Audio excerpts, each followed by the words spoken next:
Hello dear aspirant, स्वागत है आप सभी का मेडकेम क्लासेस के इस प्लेटफॉर्म पर। दोस्तों आज मैं आपसे एक बहुत जरूरी रिक्वेस्ट करने जा रहा हूं, तो मेरी बात जो है सभी लोग ध्यान से सुनना। अगर आप मेरी ये बात मानते हो तो कट ऑफ भी लो जाएगी और बहुत सारे स्टूडेंट का भला भी होगा। देखिएगा दोस्तों, अगर हम बात करते हैं CSIR नेट एग्जाम की, तो नेट फरवरी 2025 में जो आपकी कट ऑफ गई थी केमिकल साइंस की, आप देख सकते हो 59% पे जो है वो अनरिजर्व की मतलब जनरल की कट ऑफ गई। अगर हम नंबरों में करें तो भैया कितने नंबर हुए, जो है 108 नंबर आपके हो जाएंगे। इसका डबल आपको करना है। अगर ईडब्ल्यूएस की बात करते हैं तो 51.25% पे गई थी, ओबीसी की 51.25, एससी की 39.25, एसटी की 34.25, पीडब्ल्यूडी की 25 कट ऑफ आपकी गई थी। वहीं अगर हम एलएस की कट ऑफ की बात करते हैं, असिस्टेंट प्रोफेसर के लिए आप एलिजिबल कब होंगे, जब आपकी जो है वो 53.10% नंबर आएंगे। मतलब हम कह सकते हैं इसका आपको डबल करना है। अगर 106.2 अगर आपके नंबर आए हैं तो।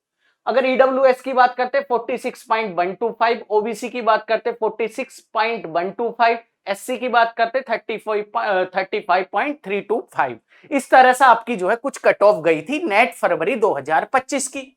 अगर वहीं हम नेट जुलाई 2025 की बात करते हैं तो आप कट ऑफ देख सकते हो, जो जनरल की कट ऑफ गई थी जेआरएफ के लिए 50.75 आपकी गई थी, 44.50 जो है वो आपकी ईडब्ल्यूएस के लिए गई थी। ओबीसी की अगर बात करते हैं 43.75 गई थी, एससी की बात करते हैं 33.25 गई थी, एसटी की 28, पीडब्ल्यूडी की 25.5 जो है वो जेआरएफ की कट ऑफ गई थी। वहीं अगर जो है हम एलएस की बात कर रहे हैं, असिस्टेंट प्रोफेसर की बात कर रहे हैं, तो अनरिजर्व की जो है 45.67 जो है आपकी कट ऑफ गई थी। आप जो है इनकी 2 से गुणा करते हैं ना, इतने मार्क्स की जो है आपकी कट ऑफ गई थी। ईडब्ल्यूएस की कट ऑफ 40.05, ओबीसी की कट ऑफ 39.375। वही दोस्तों अगर हम जो है वो बात करते हैं, अगर जो है हम बात करते हैं एससी की 33.25, ऐसी जो है असिस्टेंट प्रोफेसर में आप देख सकते हो 40.675, ईडब्ल्यूएस की 40.05। ये जो है आपकी कट ऑफ गई थी नेट फरवरी 2025 की और नेट जुलाई 2025 की। तो सबसे बड़ा सबसे पहला क्वेश्चन जो हमारे दिमाग में आता है, क्या कट ऑफ से कुछ डिपेंड होता है? क्या जो है वो नंबर ऑफ स्टूडेंट मतलब जो क्वालिफाई कर रहे हैं वो कट ऑफ से कुछ डिसाइड होगा? मैं कहूंगा नहीं भाई, कट ऑफ से कुछ डिसाइड आपका नहीं होता है। कट ऑफ हाई और लो से कुछ डिसाइड नहीं होता है। बस आपको तो जो है ये वाली स्लाइड ध्यान से देखनी है, आप सारी बात समझ जाओ। देखिएगा दोस्तों, अगर मैं नेट जुलाई 2025 की बात करता हूं तो total number of JRF seat जो थी वो 3300 सीट थी जेआरएफ की। वहीं एलएस की सीट की बात करता हूं तो 3025 जो है वो एलएस की सीट थी। अगर हम केमिकल साइंस को देखते हैं तो जेआरएफ की सीट जो है वो 730 के आसपास थी। एकदम एग्जैक्ट नंबर नहीं है बट इसके आसपास ही है कि 730 हो सकती है, 735 हो सकती है, 733 हो सकती है। अगर हम एलएस की बात करते हैं नंबर ऑफ सीट्स की, तो 675 जो है वो एलएस की आपकी सीट थी टोटल। ये जो सीट आप देख रहे हो CSIR net, CSIR plus UGC दोनों की मिला के हैं कि जेआरएफ की जो है वो 730 सीट होती है नेट जुलाई 2025 में। अगर वही एलएस की जो है वो 675 सीट होती है। दोस्तों अगर कैटेगरी वाइज देखते हैं तो देखिए, जो एससी की कट ऑफ मतलब जेआरएफ जिन स्टूडेंट को मिला था उन स्टूडेंट की जो संख्या थी वो 110 थी। अगर एसटी की बात करते हैं कितने लोगों को जेआरएफ मिला था, तो 55। अगर ओबीसी की बात करते हैं लगभग 200 लोगों को जो है वो जेआरएफ मिला था। अगर ईडब्ल्यूएस की बात करते हैं 74 लोगों को जेआरएफ मिला था। अगर जो है पीडब्ल्यूडी की बात करते हैं लगभग 30 लोगों को जेआरएफ मिला था। और हम जनरल की अनरिजर्व्ड की बात कर रहे हैं तो 269 लगभग 270 लोगों को जो है वो जेआरएफ मिला था। तो दोस्तों आप ये देख सकते हो नंबर ऑफ सीट क्या है भाई आपकी फिक्स है, चाहे आप जनरल की बात कर ले। देखिए भाई जनरल में 36.50% लोगों का ही क्वालिफाई होना है जेआरएफ। अगर हम जो है वो ईडब्ल्यूएस की बात करते हैं 10% रिजर्वेशन है, तो 10% लोगों का ही जो है वो ईडब्ल्यूएस कोटे से क्वालिफाई होना है जेआरएफ। अगर हम नंबर ऑफ सीट्स की बात करते हैं, देखिए थोड़ा बहुत जो है वो चेंज हर साल होता है, बढ़ती है, घटने का तो कोई सवाल ही नहीं है। तो आप ये देख सकते हो लगभग जो जेआरएफ की सीट है वो 730 है केमिकल साइंस में, और जो एलएस की सीट है वो 675 सीट है। अब दोस्तों क्वालिफाई तो जो है वो एलएस मतलब जेआरएफ में 730 स्टूडेंट को ही करना है, एलएस में जो है वो 675 स्टूडेंट को ही करना है। तो सारा जो कट ऑफ का कि हाई जा रही है और लो जा रही है, जो गणित है, जो मैथ है, आप इस स्लाइड से समझ सकते हैं। अब हमारे सामने बात आती है कि सर जो है कट ऑफ हाई क्यों जा रही है और लो क्यों जा रही है। मैं कहूंगा भाई क्वालिफाई तो इतने स्टूडेंट को ही करना है, चाहे आप कुछ भी करिए। अगर पेपर इजी आया है, नंबर ज्यादा आए हैं स्टूडेंट के, तो भाई सीधी सी बात है कट ऑफ हाई चली जाएगी। अगर पेपर जो है वो आपका डिफिकल्ट आया है तो कट ऑफ लो चली जाएगी। बट इसमें हमें ध्यान रखने वाली बात क्या है, मेरी आपसे रिक्वेस्ट क्या है, तो वो भी जो है जरा आप ध्यान से सुन लीजिएगा। देखिए मेरी आपसे बहुत हम्बल रिक्वेस्ट, एकदम मैं इतने दिन से जो है वो आपको पढ़ा भी रहा हूं, तो ये बात मेरी आप मानना। देखिएगा दो तरह के स्टूडेंट हो सकते हैं, या तो वो स्टूडेंट जिनका जो है वो जेआरएफ पहले ही क्वालिफाई हो गया है, तो उनसे निवेदन है भाई दोबारा एग्जाम आपको नहीं देना। अगर आपका जेआरएफ क्वालिफाई हुआ है तो रैंक से जो है वो सीएसआईआर नेट में कोई फर्क नहीं पड़ता, सेम फेलोशिप आपको मिलेगी। बट आप करोगे क्या, ये जो 730 सीट हैं इनमें से जो है आप एक सीट ऑक्यूपाई कर लोगे, और जिस स्टूडेंट के थोड़े बहुत नंबर कम रह गए हैं, 0.5 नंबर कम रह गए, 0.1 नंबर कम रह गए, उसका जो है वो सिलेक्शन नहीं हो पाएगा।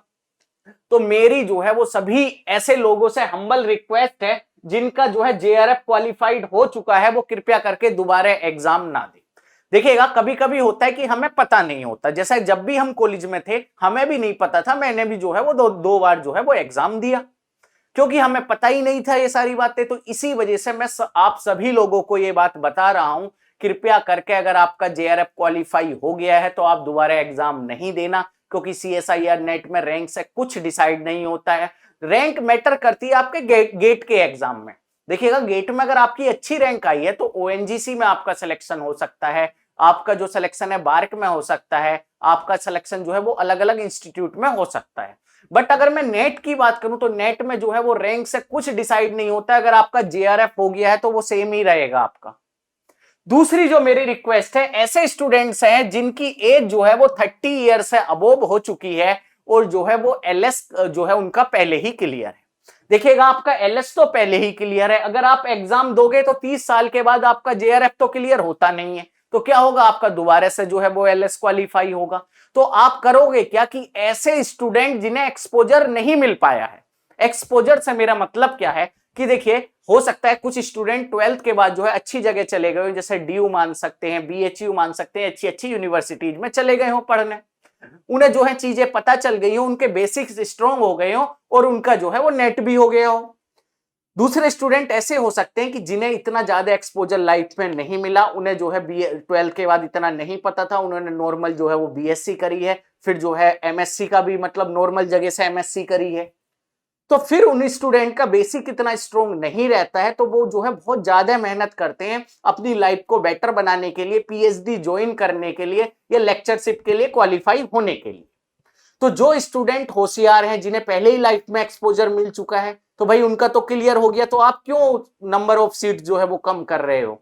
तो ये मेरी जो है इन दो टाइप के स्टूडेंट से बहुत हम्बल रिक्वेस्ट है कि कृपया करके जो स्टूडेंट का फाउंडेशन वीक रह गया है, एक्सपोजर नहीं मिल पाया है, उनके बारे में भी थोड़ा सोचिए। आप ये देखिए आपका जेआरएफ हो चुका है तो कोई जरूरत नहीं है, कोई फायदा नहीं है, कुछ नहीं होता है, आप केवल नुकसान कर रहे हो। दूसरी चीज, अगर आपका एलएस क्वालिफाई है, 30 साल से आपकी एज ज्यादा है, तब भी जो है आपको ये एग्जाम नहीं देना चाहिए। क्योंकि दोस्तों देखिए हमें लगता है कि एग्जाम जो है वो आपका 360 नंबर का हो रहा है, 360 में से वही 110 नंबर लेके आने हैं। जिनका एक बार जेआरएफ क्वालिफाई हो जाता है उन्हें ये ट्रिक समझ में आ जाती है कि 360 में से केवल मुझे 120 नंबर लेके आने हैं, तो वो उसी हिसाब से जो है क्वेश्चन अटेम्प्ट करते हैं। बाकी कुछ स्टूडेंट को पता नहीं चल पाता है, तो वो जो है थोड़े थोड़े नंबरों से, थोड़े थोड़े मार्जिन से रह जाते हैं। दोस्तों अगर हम जेआरएफ की बात कर रहे हैं, 730 सीट में से कम ये मान लीजिए 200 सीट ऐसे स्टूडेंट ऑक्यूपाई कर लेते हैं जिनका पहले ही जेआरएफ क्वालिफाई हो चुका है, वे जबरदस्ती बिना बात के जो है ये एग्जाम दोबारा से दे रहे हैं। तो दोस्तों ये मेरा जो है आपसे बहुत विनम्र निवेदन है, कृपया करके मेरी बात जो है वो माने और आप जो है ये एग्जाम ना दे। हो सकता है आपने फॉर्म फिल कर दिया हो तो कोई बात नहीं, आपका जो है जो फॉर्म फिल हो गया है तो ठीक है, उसे ऐसे ही छोड़ देना, भाई एग्जाम देने मत जाना। और अगर जो है आपने फॉर्म फिल नहीं करा है तो कृपया करके फॉर्म अभी फिल ना करें, कोई फायदा नहीं होने वाला। करनी है तो आप गेट की तैयारी करें, अगर आपका जो है क्वालिफाई हो चुका है तो आप असिस्टेंट प्रोफेसर की तैयारी करें, आप जियो साइंटिस्ट की तैयारी करें, बार की तैयारी करें, बहुत सारी चीज है भाई, पेटेंट ऑफिसर की तैयारी करें, आप इन सब की तैयारी करिए। आप जो है दोबारा से एक जो है वो सीट मतलब मत कट करिए किसी स्टूडेंट की। देखिए कुछ स्टूडेंट ऐसे भी होते हैं, मैं मिला हूं कि जो है एग्जाम तो उनका पहले ही क्वालिफाई हो चुका है, बीच में कुछ स्टडी छूट गई है, अब दोबारा से केमिस्ट्री पढ़ रहे हैं, तो इस बहाने जो है फॉर्म भी भर देंगे, एग्जाम भी देने चले जाएंगे, तो जो है एक सीट कट भी कर देंगे। तो ऐसे स्टूडेंट कृपया करके मेरी बात माने, ये जो है केमिस्ट्री का सवाल है, क्योंकि स्टूडेंट जिन्हें एक्सपोजर नहीं मिल पाया है, जिनका फाउंडेशन वीक रह गया है, उन्हें भी मौका दे लाइफ में आगे आने का, और उन्हें भी जो है उनका पीएचडी जो सपना होता है, तो पीएचडी के लिए भाई उन्हें मतलब अवसर प्रदान करे। दूसरी चीज जो है वो एलएस क्वालिफाई करना, असिस्टेंट प्रोफेसर बनना उनका सपना होता है, तो उन्हें जो है ये मौका प्रदान करे।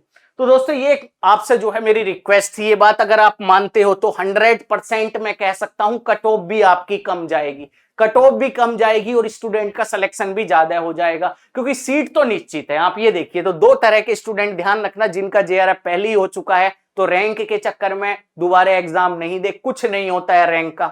एक बार मेरी 36 रैंक आई थी जेआरएफ, एक बार 7 रैंक आई थी। अगर मुझे कोई फॉर्म भरना है तो मैं कोई सा भी जो है सर्टिफिकेट लगा सकता हूं, तो कुछ रैंक से नहीं होता है। अगर मुझसे पूछोगे कि हाँ क्या मिला, तो भाई कुछ नहीं मिला, कोई फायदा नहीं होता है। उस समय मुझे ये बात पता नहीं थी, क्योंकि हम भी जो है कॉलेज स्टूडेंट थे, तो कि हाँ फॉर्म भर दिया है, एग्जाम देने चले जाते हैं, बट आपको जो है इस प्लेटफॉर्म के माध्यम से ये बात मैं बता रहा हूं।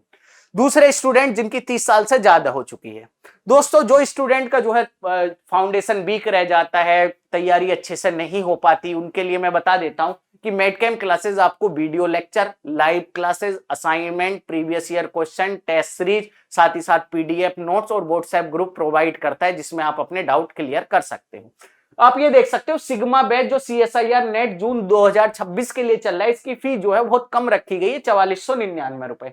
कंबाइंड बैच जो गेट और नेट का है उसकी 3999 रुपए। और जो ये वाला एग्जाम देख रहे हैं, तो 100 लेक्चर का एक क्रैश कोर्स मेडकेम क्लासेस ने डिजाइन करा है, जिसमें आपकी टेस्ट सीरीज भी इंक्लूड रहेगी, असाइनमेंट और प्रीवियस ईयर भी इंक्लूड रहेंगे। इसकी फी भी बहुत कम रखी गई, 1999।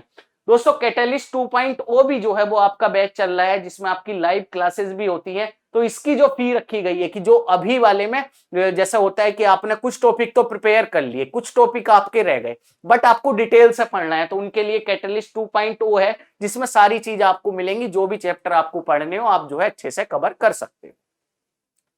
दूसरी बात देखिएगा दोस्तों, जो मैं आपसे निवेदन करा हूं ये जो है अपने दिमाग में डाल लेना। कोई आपके आसपास ऐसा स्टूडेंट कर रहा है तो उसे भी समझाने की कोशिश करना कि आप जो है वो सीट कट ना करें। तो यही बात मुझे आपको बतानी थी। अगर आपका कुछ सजेशन है तो आप जो है वो कमेंट कर सकते हो। दोस्तों अभी तक अगर आपने चैनल सब्सक्राइब नहीं करा है तो आप चैनल सब्सक्राइब कर लीजिए, वीडियो को लाइक करिए, क्योंकि कुछ भी आपको प्रॉब्लम होती है हम आपके लिए हमेशा तैयार रहते हैं। आप हमसे जो है वो कॉन्टेक्ट भी कर सकते हो। अगर किसी को जो है फ्री में क्लासेस कुछ चाहिए, जैसे कोऑर्डिनेशन केमिस्ट्री पूरा जो है A to Z पढ़ना, तो मेडकेम क्लासेस का ऐप डाउनलोड कर लेना, वहां जो है फ्री में पूरी classes A to Z uploaded है। So thank you so much everyone for watching this session. Thank you.